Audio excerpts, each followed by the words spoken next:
Okay. Listen, I've had the great fortune to be around some very famous people, some of which are on the stage now, but this next cat I'm gonna call out might be the most famous person I've ever been around. Give it up for Cenat.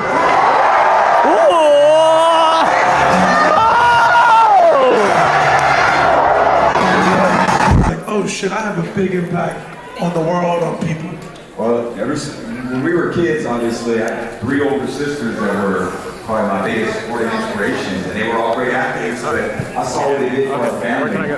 And for me to be at the ball fields my entire life, growing up and going to women's softball games and women's soccer games, and I was like, that was my entire life. So it was early age for all of us, and then the fact that we got to move on to a professional level, and then to have my kids, be a part of all these incredible moments that I had, but then to experience it with you guys, I mean, look at what sports is doing for us right now. We're coming from all over the world.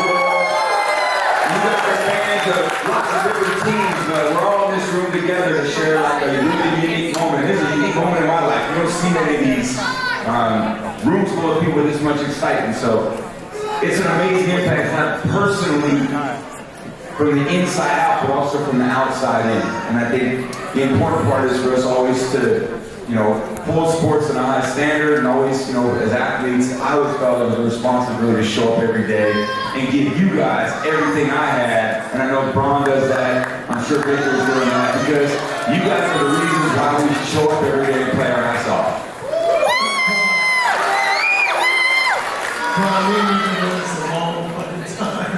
We've been all over the world, from China to all over the place, all over the world. Does it ever cease to amaze what sports can do and bring people together like this, and people getting excited? And is that why you still play and love it? Absolutely. I mean, like you said, we've been all over the world.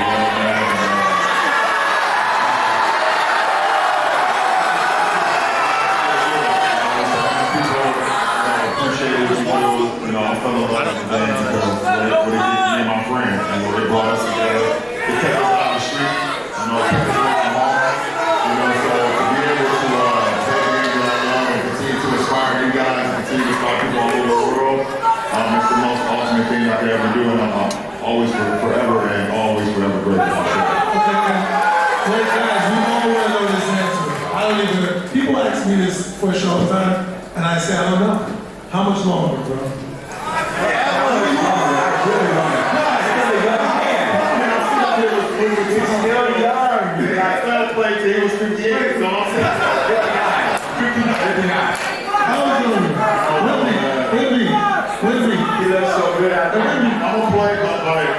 I can't play that much further, and the more time that I play, as long as he keeps smacking my fucking shots and the stands, he's gonna make me retire. So.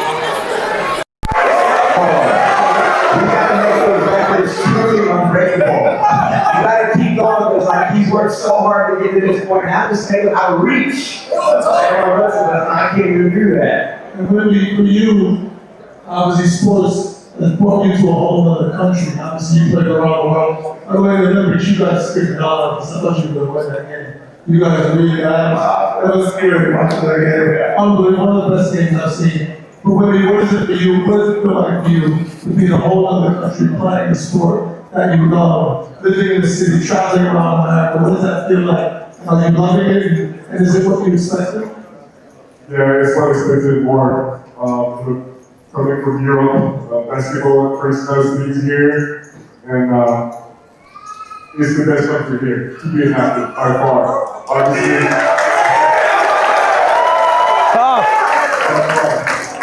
it's partly the family, and my life is different from even all the tough American prospects. Hey, I get this life. I'm so happy, and I know it's a sacrifice to be away from the family. Hey Kai, I'm a little offended. They're up here talking about greatness. No one's asked you or me anything about that. I was just with Kai. This is gonna sound really crazy. We were together 2 days ago in Cannes, and we were doing something together. He came to the back and he was like talking to me. School, first time we met. Yeah, I ain't gonna lie. Maverick, forget all that. I'm a LeBron James! I'm in LeBron James! Hey, hold on. I tried to hold it in, chat. I tried to hold it in, but hey, I'm not about to act like I'm not next to Tom Brady, LeBron James, Maverick, and Wemby. Yo, I ain't gonna lie. I don't even know how I'm here right. I don't even know what's going on right now. It's like, yo, make some noise, y'all. No cap. Woo. Oh, yo, yeah, hold on. So, y'all know I'm from New York. Yo, yeah.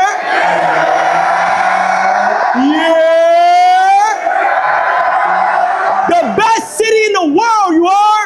New York City. The Bronx in the building. Brooklyn in the building. Queens in the building. Staten Island in the building. Manhattan in the building. Woo! Hey, Kyle, I want to ask you, you're the biggest streamer in the world. You've had everyone from you face around the industry. You've had a bunch of people in the stream. I think I know the answer to this. Does this get old to you? Do you picture yourself that you're on stage with some of the greatest to ever do it? Hell no. I just told you, I don't even know how I'm here. Like, it's like sometimes you just gotta glaze. Like, I feel like, it's just like y'all got like a nice, like, aura to y'all. Like damn, like I feel amazing. I'm just glad to be here. Like, I'm really in the barbershop with the GOATs right now, y'all. Like, I'm glazing. I don't care though. I don't care. Look, huh? Are we on the stream right now? Yeah, we on the street. Wait, hold on. Where my cameraman at? Yeah, we on the street. Yo, chat right there. Yup. My mom is watching. That stream is so big, my mom is watching that stream. So, by the way, we were in the back. Tom was there, Ron was there, Monty was there, and it was chaotic, whatever. And then this swarm came, and it almost felt unsafe. I'm like, what the hell's going on? They're like, oh, Kai's here. All right, this lets you know the levels of just. How do you realize? When did you realize, Kai, that it wasn't just you in front of your camera or computer screen talking to a friend? When did you realize you had a real impact and it was a much bigger thing? To be honest, a riot happened like 3 years ago, 2023, downtown. So let me get into it. Try to do a giveaway. I thought 100 people was gonna show up. Ended up being 10,000. It was crazy. Like, that's when I knew, like, damn, like, I gotta start taking things more serious. I gotta influence. I gotta start being careful with the things I do. So, and I'm just glad to build the relationship that I got with my chat, because, like, without them, like, I'm nothing for real. Like, so, like, they know everything about me. Like, we have these memories that I go through. This is gonna be a core memory right here, and I'm just grateful. I'm grateful. God is good. I'm grateful. You've had, I'm sorry, yeah, I was just saying, that's in that perspective too for all of us, because in so many ways we still feel like the same way, right? I'm sure Bron feels this, I do too. Even though I'm almost 50 years old, I still remember the first moment where it felt big to me too. And I think that perspective for all of us keeps you so grounded. Like, you meet people, and I think for me now, when I meet all these young NFL players, what I'm going to do is try to help them be the best they can be. Because when I was a young player, all those older guys, they were trying to help me be the best I could be. Right? So much of life is when you achieve what you want to achieve, and how do you help other people achieve what they want to achieve. And I think the world changes, like how what he's doing and the impact he has. Well, he's impacted the world in a great way too. So life continues to change and evolve, and you learn from the people that are older from you, and then eventually you start learning from the people younger than you too, which is an amazing part. They see the journey they're on, how they're doing, and that continues to inspire you to be better. So it's amazing for me to be up here with you, with your following, all the people you got that follow you every day. My son is a big time fan. Ooh, glaze me. Yes, Tom. Thank you, bro. Tom, one quick question before I come to you with me. How have my Giant fans been treating up in the 10 years? Terrible. I won't forget that. How does it feel being you, have many sons, and I see what I gotta live with to you? And he was like, I had to make sure I beat him in the games. That's some right over him. You beat him in the big games, so, It's okay. I'm gonna work a lot. My son lives here, but you guys keep talking on your shit. One thing I've had a up close seat is to, you know, over the years, LeBron's off-season regimen and how seriously he takes it and how he's always challenging himself to be greater and do new things, incorporate new things. You've had somewhat of an interesting summer, an untraditional summer that hit the net recently. Talk to us about what you've been up to this off-season. I've been around the world. I was just in China today for 2 weeks, practicing with the monks, you know, trying to put my body through different things that I haven't done before. Well, you can't just casually drop practicing like the monks. Talk to us about what Yeah, like. I hear it more. Are you allowed to talk about it? What's that? Are you allowed to talk Of about course I am. It was a great experience. You know, my goal over there was putting my body through things it's not used to do, you know, and allowing it to widen our range of movements and strength. And this was probably as different as possible from what I'm used to doing, you know. So cook food every day, you know. It was like a vegan temple, monastery. You heard that, right? Of course. And Wu-Tang. Thank you. And it was supposedly no picture were to come out because I wasn't like isolated, but hey, you know. So let me ask you, like, what you eat for like breakfast? He must have lost like they couldn't feed you enough over there. So the temple is vegan, so there's no meat in there. So like breakfast 5 a.m. was like boiled zucchinis and rice noodles. So I had to get out of the temple, so I make sure I lose weight and actually eat some real food. But it was tough. It was an experience. Anything to get smaller, like They might work for you, but not for me. Hey, welcome to the shop. You're not ready to shave those dreads. Oh yeah, you're not dedicated like that. Everybody has to shave their hair off, right? Yes, it's like it's the first thing we did literally, and it's about like Buddhism and I'm pretty sure I'm Buddhist now. I mean, they made me say something in Chinese. I'm not sure what it was. It was definitely worth it. I want to Sign anything, did you? I want to ask a follow-up to both Tom and LeBron. We know about your greatness. We know about championships, Super Bowls. You know, you guys are at the top. You're on anyone's Mount Rushmore. How important? You're on their Mount Rushmore, I'm sure. How important a role did off-season play in your careers? Your off-seasons. I think the offseason builds towards those championships. It builds to the accomplishments that you want to have throughout the course of the season. You know, I never want to put myself in a position where I came into a season unprepared. You know, so I've always used the offseason to critique my game more than anybody. You know, there's not a coach, there's not an analyst, there's not anybody in the world that can, critique my game or critique the way I want to prepare better than myself. So, the offseason is all about like retooling.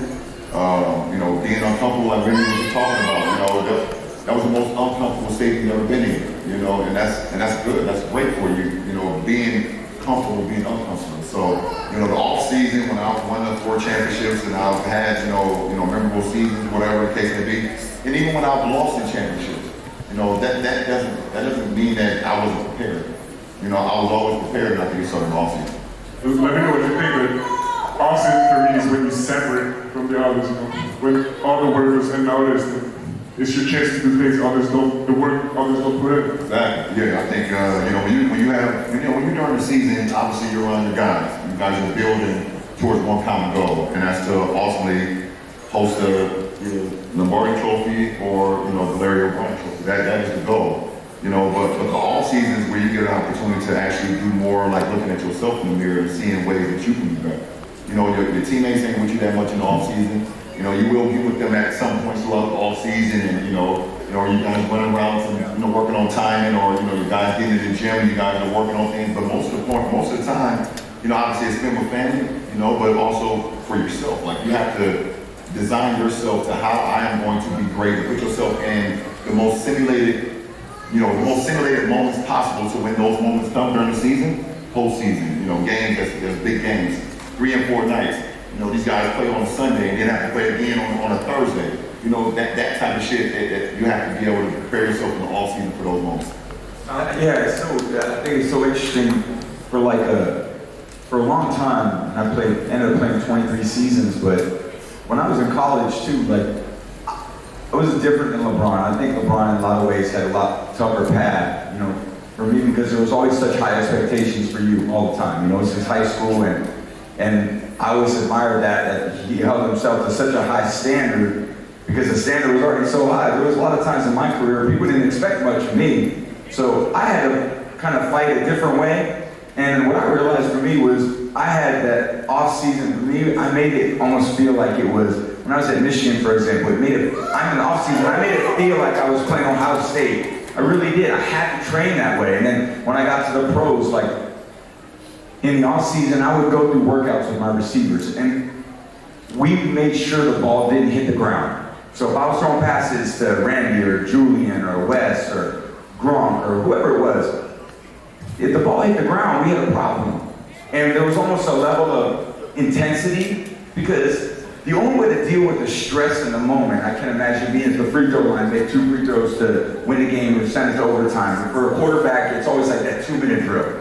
So you practice that 2-minute drill like it really meant something because you didn't want to wait for that big moment to deal with the emotions of the big moment. I always felt like I needed to deal with those emotions all the time. I did in every moment a big moment. So during the season, it was super important to practice hard and practice well because I needed all those guys that I got in the huddle with to deal with, man, this is big, man, Cody's gonna yell at me, this is gonna happen. I needed them, you know, to push them outside, like LeBron said, being uncomfortable with, you know, that being comfortable with the uncomfortable. I had to make people feel uncomfortable. I had to make myself feel uncomfortable. You don't want to have to wait to the fourth quarter of the Super Bowl to be uncomfortable.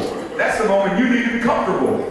So if you can put yourself in that moment, like, kind of in a way, predating that, then you gave yourself a huge advantage. I think when I got in those big moments, I felt comfortable because all season long, it was always about, when we get there, we can't fail. All right, this motherfucker ready to put on the helmet again.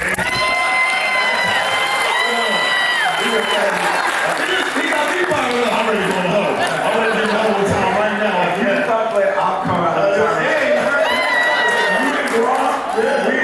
We'd have a hard time being Hey, Kyle, we're talking about preparation. You played in a couple celebrity basketball. What's your preparation been for your celebrity? We gotta be Drewski. I ain't too hard. Before the big basketball game, you know, I get in that gym with my boy Chris Brickley, you know, I put some shots. With Chris, I make sure, you know, I get my rest, you know, because I try to make sure if I have a game the next day, my chat not gonna get no streams the day before. Chat, I'm already can't stream. I gotta lock in, I gotta stay focused. I gotta get my rest in, you know, I gotta put my shots up. And all the time, like, I done get a comparison so much. Like, Kai, you play like Braun, you play like Curry, you play like... I be like, yo, I know it's like, before I walk in that tunnel, and I see supporters out there, I gotta stay focused. I can't let it get to my head. You know what I'm saying? I can't. But, if my girl on that sideline, I'm dropping 40. Hey, if my girl on that sideline, I'm dropping 40. So, but that's how you got it. You gotta make sure you stay focused and stay locked in. Kai, one of the things I love about you already is I know you're funny, you have fun, but you take shit serious. And when we were together, you were talking about your university, the Streamer University. So where did that feeling of responsibility and helping others, making sure you look after people, where did that come from? And what made you develop the university? Tell us about it. So I got inspired to do Streamer University by watching Harry Potter. I was watching it, and I was like, man, this would be cool to do in real life. And I looked at it in a deeper moment and said, damn, I'm at the point where it's kind of like where the platform I stream on is like I'm my own platform itself. So I can help somebody that's in the same lane as me that might be smaller and give them a chance to shine light. Because I feel like there's a lot of talented content creators everybody who ain't here that do content that know how hard streaming really is. But I feel like the talent sometimes, like, if it's in front of the right people, it's gonna go crazy. And Streamer University was a time to bring big creators and small creators, put them in the same world under a college simulation, and get them to like learn different things on how to stream better, or how to budget their money and do smarter things while they trying to become the best player that they are. And what made me happy is helping them. Like, I'm at the point where I'm like, just helping somebody else out feels good. It feels great. So it's like, why not? And I just loved how that concept did work out and it did do good. So. Hey Kai, I don't know if you realize you actually do have something in common with LeBron. You're both sending people to the University of Akron to get an education, as you are through your LRMR Foundation. Yeah. You are as well. That's funny that you say that because I want to stop by that school. I gotta go visit. I wanna go like stop by that school and say what's up to them. Always welcome, always welcome. For sure. Victor, in the NBA, have you found other players, older players, being very helpful to you as you've taken this journey to becoming an NBA player? Yeah, more and more. You know, last time I saw Ron, I told him I had some questions for him. I have a note on my phone, you know, with questions I had to ask you guys. KD, Ron. I had the chance to talk to Jokic for like 45 minutes at All-Star, so and I'm taking notes. Like when I'm told something, I don't forget it, and it's super precious for sure. You have any questions for Kai? Is Kai on that list? Yeah. I gotta hear what Jokic did about the advice he gave you. Because everything he's on, like, really? It's about to be different. Let me see that notebook. I want to see that. Exactly. Tom, you still get calls from quarterbacks in the league now? You still up? Yeah, all the time. Coaches, owners, general managers, quarterbacks, receivers. So I feel like I have a great relationship with everybody. And again, it's like, how do we keep elevating sport? And you obviously feel that way about basketball, and you're trying to help streamers. And you know, I want to continue to see football get better and better. And I think good thing about being on TV, I get to broadcast the games on Sunday, is like, I get a great voice when I don't see it being done the right way. You know, and a guy's not playing the right way, and coaches not calling the right things, and it's a fun thing to be able to do, because I think we all want to see everything continue to get better and deliver the product of football, the games getting better, the better decision making, and guys playing longer, less injuries. And I just think if you can do that, it'll continue to get better and better. I love that. Tom, any advice you could give, you know, to a young man at the beginning of his journey, right? You having maybe the most successful career we've ever seen in football and in sports. Any advice that you wish someone had given you at this stage in your career, Victor? I feel like I'm, pretty bad at like advice, because everyone's going to find their own path, and in the end, I did what I felt was right for me. But my journey was different. I had to take some different paths. Like how I took care of my body was a lot different than how a lot of other guys had to take care of their body. Basketball is a totally different thing than football. You know, like I had, Matt mentioned me being a quarterback at one point. Now I'm a lot thinner now because I used to take a lot of hits. So like I had to actually get thick for like the pounding of football, because I had Aaron Donald chasing me. I'm not gonna run away from him. Hey, yo, that shit hurts. You get thick? What do you think I said? I thought you said thick. I thought you said thick. I'm like, no, I got hit. There you go. Zach hit. So let me ask you this. This wasn't live. No. Let me ask you this, Tom.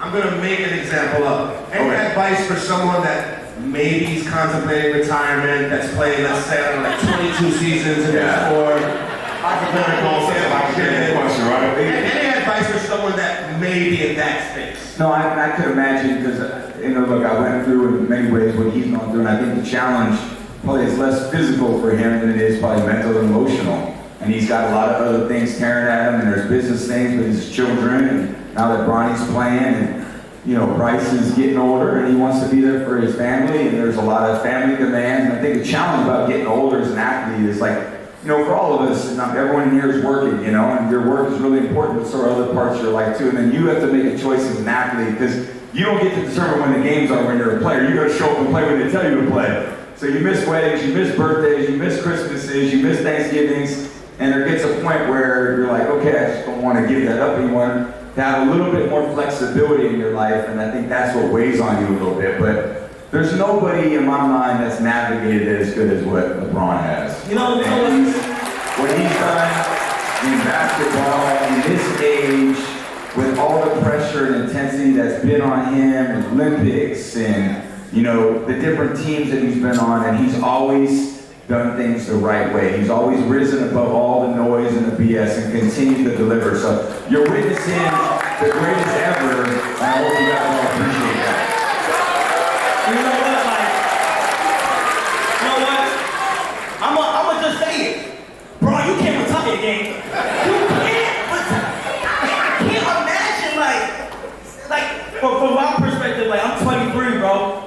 Like, I've been watching, like, you've been there the whole time, so like, it literally is crazy. Literally weird. Literally, you can play basketball your whole day. It doesn't feel weird. Well, same for Victor as well. He was drafted before I was born. LeBron was drafted at 12 years old, right? 12, man. Wow. So, Kai, how many more years you gotta play? For you? Because it's up to you, really. Like, 10 more. 10 more. Is 10 more enough for you guys? Yeah. I'm just shocked. 10 more. All right. Will you stretch it out, bro, for 10 more? We're out here. Thank you guys.